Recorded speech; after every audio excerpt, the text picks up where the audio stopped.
అందరికీ వందనములండి.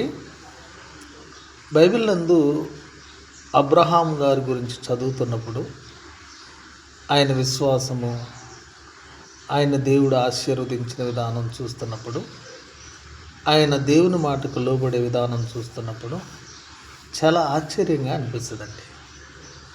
ఎందుకంటే ఒకానొక సందర్భంలో అబ్రహాం గారికిని వారి తమ్ముడు కుమారుడైన లోతు గారికిని వివాదం తలెత్తిద్దండి. ఎందుకంటే వారిని ఎంత దేవుడు దీవించాడంటే వారు కలిసి నివసించలేనంత ఆస్తి వారికి ఉంటుందండి.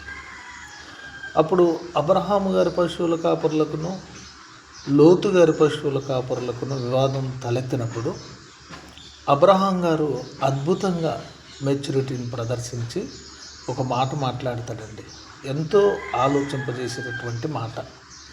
ఎక్కడుంది ఆ మాట అంటే ఆదికాండము 13వ అధ్యాయంలో 8వ వచనంలో అబ్రహాం గారు మాట్లాడుతూ, కాబట్టి అబ్రాము, మనము బంధువులము కనుక నాకును నీకును, నా పశువుల కాపరులకును నీ పశువుల కాపరులకును కలహం ఉండకూడదు అని మాట్లాడతాడండి.